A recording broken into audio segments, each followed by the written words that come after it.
Kenapa SBY nggak suruh NMB jantan untuk menghadapi kasus? Kok malah sibuk AHY? Apa iya Serojata nih? Kami juga mendukung upaya hukum Pak Lukas untuk mencari keadilannya.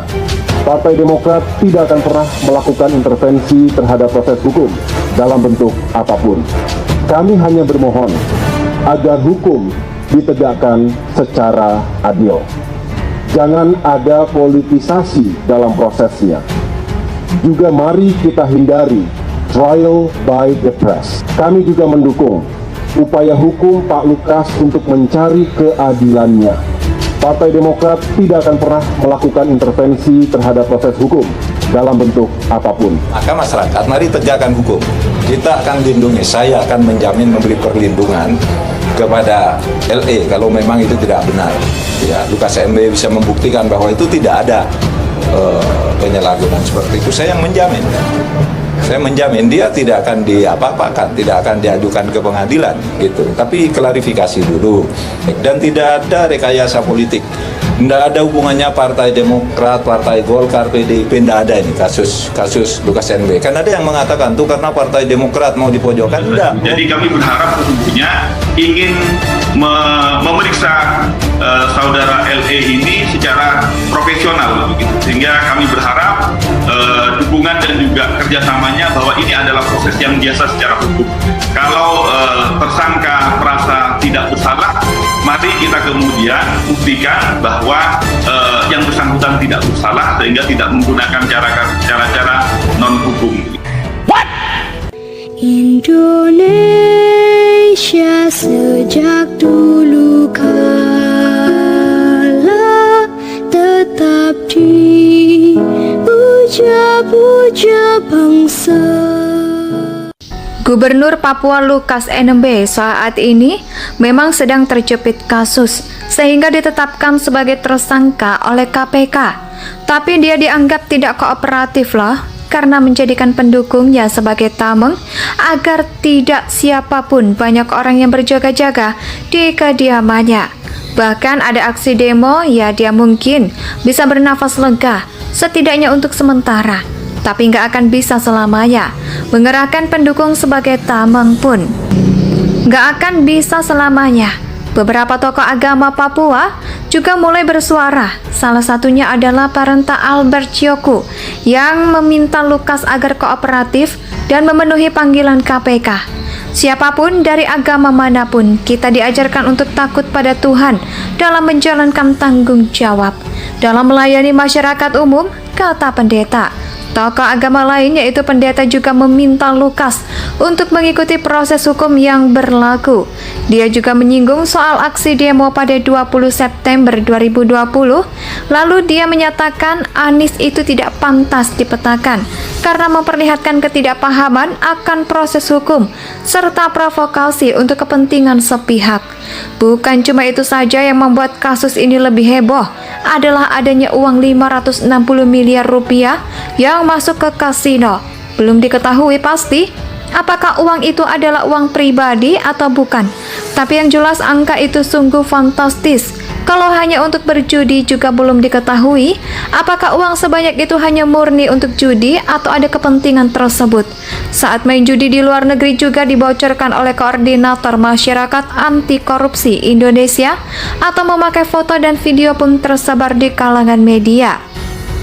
NMB diduga kerap mendatangi kasino di 3 negara Asia, yaitu Sule Resort and Casino di Manila, Filipina, Genting Highland, Malaysia, dan Hotel Singapura di ruangan untuk orang penting atau VIP.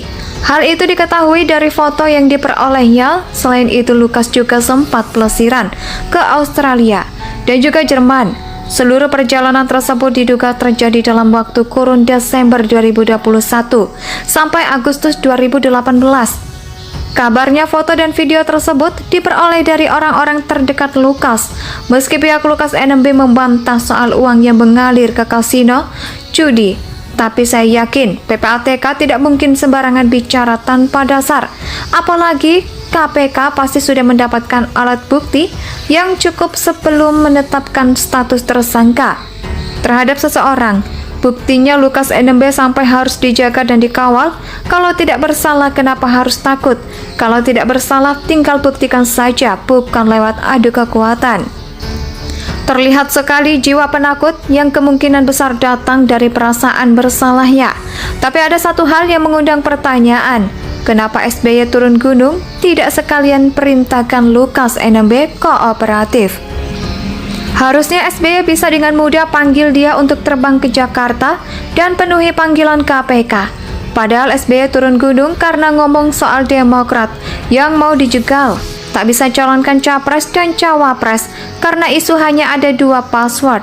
Perbuatan Lukas NMB juga mencoreng demokrasi, tapi SBY sepertinya tidak terganggu sama sekali. Kasus Lukas NMB membuat masyarakat semakin membuli Demokrat, katakan tidak pada korupsi, tapi kenyataannya apa?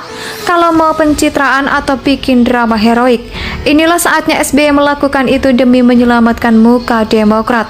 SBY seharusnya menjadikan ini sebagai bukti bahwa Demokrat tegas melawan korupsi. Tapi sampai detik ini seolah diam saja. Oh ya, mungkin kalian ingat dengan Veronica Koman, ya wanita satu ini sering membahas soal Papua.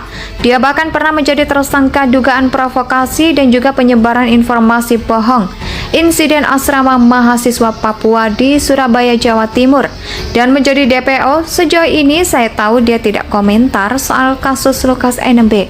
Apalagi Mahfud MD mengatakan sejak ada Undang-Undang Ortus sudah 1.000,7 triliun yang digelontorkan pemerintah untuk pembangunan Papua sejak tahun 2001. Sayangnya pembangunan Papua masih jalan di tempat karena dana Ortus dikorupsi. Lalu kenapa Veronica Koman diam? Padahal ini sangat merugikan rakyat Papua. Semua pada diam kan?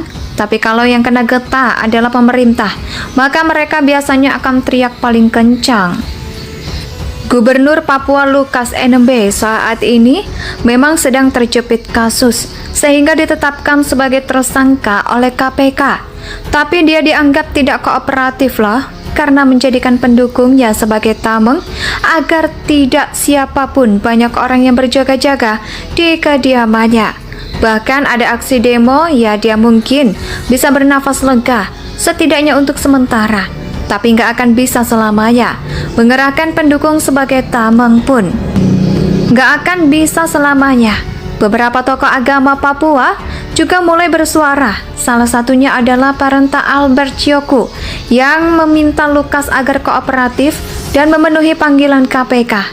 Siapapun dari agama manapun, kita diajarkan untuk takut pada Tuhan dalam menjalankan tanggung jawab dalam melayani masyarakat umum, kata pendeta. Tokoh agama lain yaitu pendeta juga meminta Lukas untuk mengikuti proses hukum yang berlaku. Dia juga menyinggung soal aksi demo pada 20 September 2020.